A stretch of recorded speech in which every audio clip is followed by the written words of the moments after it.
Greetings, good evening, my good people. Back for volume 26, Conditioning for Business, Shoe Game Spectacular. Boy, do I love it. All right, so let's get into it. So today we're going to cover business flakes.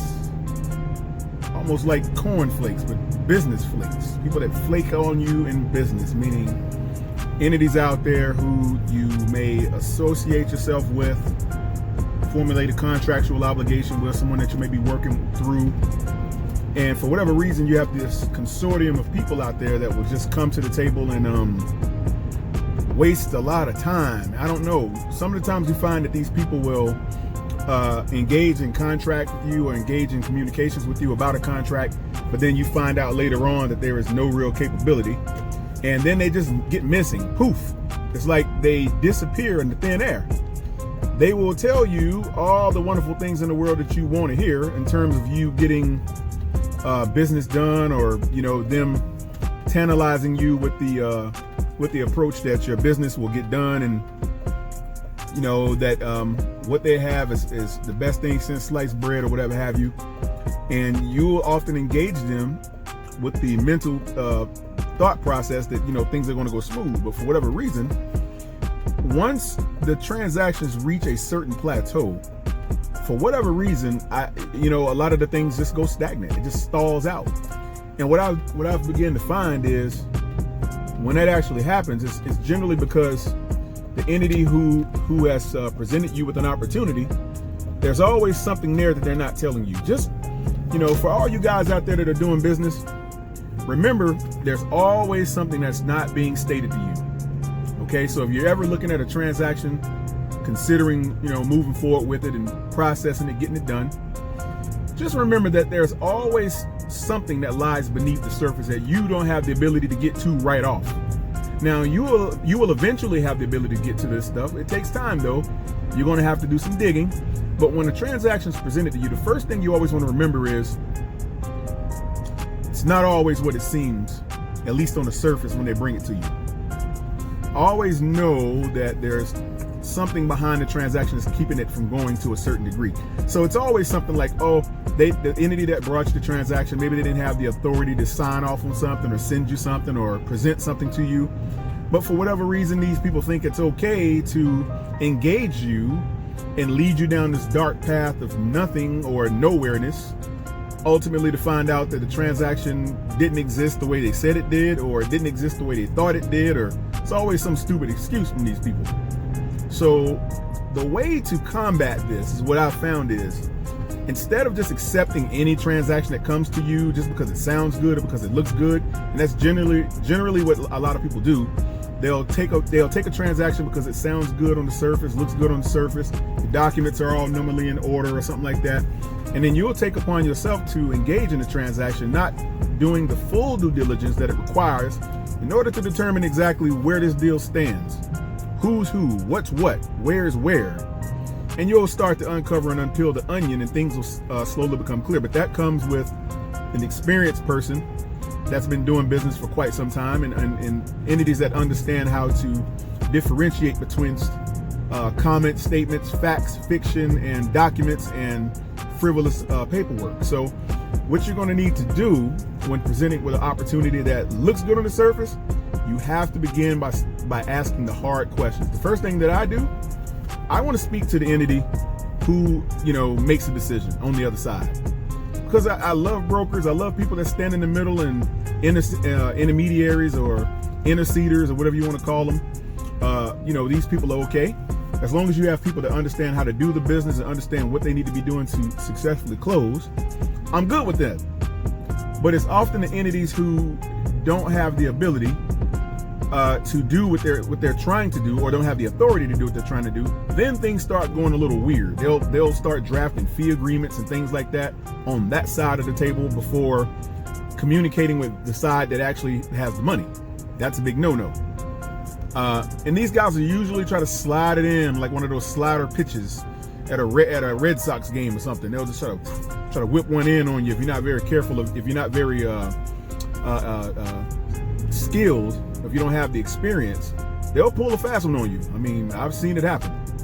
So what needs to occur is the first thing you need to do is ask some hard questions about the transaction. And what's going to happen, you're going to find that the person presenting it, about 80% of the time, they don't know all the answers. That's because they don't have the authority to present the transaction. Whenever you ask questions, hard questions to someone that's presenting something to you, if they start stumbling on answers or stuff they should actually know, if they are the actual authorized presenter of the transaction or presenter of the opportunity, they're supposed to know very, very key details about the transaction. I mean, stuff like the location of the transaction, the funding, all these things that are relevant to understanding who's who in the deal. They should know it. And if they try to evade the questioning and or elude you in any type of way, circumvent the answers or whatever, then you're going to know they're not who they say they are. So you're going to want to get to the basis of who these people really are. And by basically doing that, you're going to uncork the bottle of wine, so to speak, and you're going to start finding out what's really down in there. And so you ask these questions, and after that, once you start running into a little bit of the resistance, because that's normally what's going to happen right off within probably the first, I would say, half hour of the phone call, you're going to start learning, or first half hour of the meeting, you'll start learning who's who, or who are not who they say they are. Then you want to demand a consultation with the actual signatory so that you can get to the bottom of the transaction. Because again, nothing that's stated is going to be what they say it is. It's always going to be something that's not revealed to you. It's always going to be something that's hidden, some type of agenda, something that's not revealed. So you're going to need to talk to the signatory, or you're going to need to talk to the principal on your transaction every time. Never accept the full word of a broker, because you never know how many of those guys are in between you and the guy that actually signed the check. And if you're the check writer on your side, which you should be, then you have the right to demand the conversation with the check writer on the other side. Now, if the broker protests, not wanting to honor your request and put these entities on the line, bounce them off the deal. I'm sorry, I can't do this. I can't proceed with this transaction. Time saved, right there. See, a lot of you guys get this scarcity mentality. You're scared to walk away from a transaction. Never, ever have fear in your heart about walking away from anything that doesn't serve your purpose to the better extent of the betterment of you or your company. Always be prepared to walk away. Always walk away from anything that's not good for you. Okay?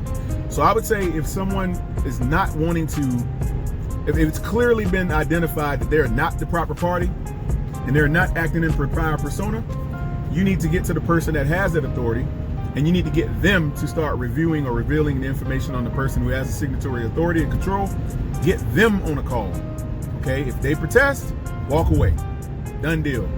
You'll save your time, resources, headaches. A lot of the time, these people will try to fight. Oh, you'll try to go around the board and find ways to get the deal done. And all you're really doing is playing ring around the rosy, duck, goose, or hokey pokey, whatever you want to call any of those games. That's what you're playing, games. Because when it's all said and done, when the smoke clears, you're going to find out you didn't get anywhere. Because those people will just lie and lead you on. And you'll never get to the end because you're listening to them. If you want to save your time and resources, trust me from experience, you demand that conversation with the principal or the signatory right up front, right away, especially if they can't answer any questions. And if they protest, oh, we can't get the principal, he doesn't want to talk to anybody, or we can't find him, and all this weird. If it's any weird stuff like that, get out right away. Save yourself, save your time, walk away.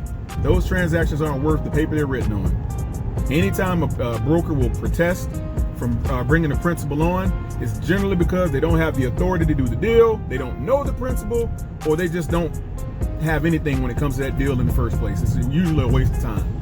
That's how you're going to save about 70 to 75% of your time off the rip, is asking these hard questions and getting the principal. If they protest, not a good deal. So I move on. Once you do get to the point where you're actually talking to a principal, then you pose those hard questions to him. Because sometimes these principals, even when you do get to the top of the food chain, they often mislead people all the time. They'll tell you things that aren't necessarily the truth. They'll give you some type of buttoned up explanation on something or whatever have you. They're giving you their timeline based on something that was promised to them. The way you do that, once you get a principal on, you start demanding the paperwork. And I mean, in terms of paperwork, you want to see proof of where they are in their deal. See, this is how you're going to cut down on, save yourself time from not closing deals. This is how you get deals closed. Ask for documents. Okay, and what's going to happen is, and then if that person, who the principal, whoever that guy is or lady is, if they protest, that means they don't have a real deal. That means they're just wasting your time. A lot of the time, these people will get you on the line and have you making phone calls and all this stuff for them, chasing down their deals, when in fact there's no real deal there. It will seem like a real deal because you're taking the time to speak to these people and you're doing the conversations and you're doing the mambo with them and whatever have you. And then you'll find out later on that everything that principal told you was pretty much a lie.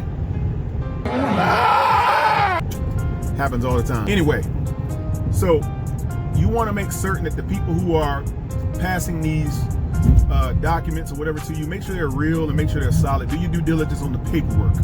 Because, actions speak louder than words and documents speak louder than profession by the mouth. Remember the old saying, trust but verify. It's all too well the truth. So you verify the documents that the principal will give to you, make your phone calls, check those sources, check those transactions. And you want to get something called an authorization to verify in writing from them, which gives you the authority to make the phone calls that you're making. Those phone calls that you're going to make, good to go, perfectly fine. Get on top of that. Send that document in to the ATV, authorization to verify, so you can check the status of the transactions. Make sure you know who you're talking to and that what they're professing to you on the other end is what they say it is, and match it up. Match it up to what the other individual was talking to you about. And if it all makes sense, you got a good deal. Then you proceed with bringing forth your stuff. Okay? That's the only time you need to stick your neck from behind the shadows, is when that person is going out and proving themselves to you. If they have not proven themselves to you, don't waste your time. These are things you must do before you engage in any transaction to save yourself time, resources, expenses. No one has 6 months to waste on a transaction that's not even built on the merits of what it said it was in the first place. No one has that type of time, okay, to expend on anything that's ridiculous. Okay, so those are a couple of tips. And once you get past those things, then and only then, once you have become satisfied, or your partners are satisfied with the documentation and the professions that have been made, testimonies or whatever, to the extent of the transaction, then you're ready to go to the next deal in terms of the closing and talking about the what you can do for the deal, what you can bring to the transaction, whatever have you. Then it's ready for that. A lot of people, they jump the gun and start going to how you can be of assistance to them. But being of assistance to them is not necessarily them being of assistance to you. They have to put you in a position to where you can be of assistance to them, which means they have to answer a lot of questions and they got to provide a lot of documents. A lot of people do that stuff first without getting anything up front, so that you know if they even qualify. You have to qualify people before you start talking about who you are and what you do. You can tell them about who you are, but don't start professing what you can do for them and what you offer, because they'll just ride your energy. They'll just allow you to talk about what you do and what you can bring to the transaction and how you can be of benefit and of service to them. And it's only going to benefit them. It's not going to benefit you. You're not going to gain anything from that situation. You're not going to gain anything. You're gonna lose, man. This is what's going to happen. They're going to watch you do everything. They're going to use every piece of your energy and resources, and you haven't even asked the hard questions to even determine whether or not they qualify to even hear what you have to say or what you have to present. So always qualify these people up front. Make sure they give you what you need. Make sure they answer all your questions. Make sure you're talking to the right people. Make sure you're talking to the people of authority.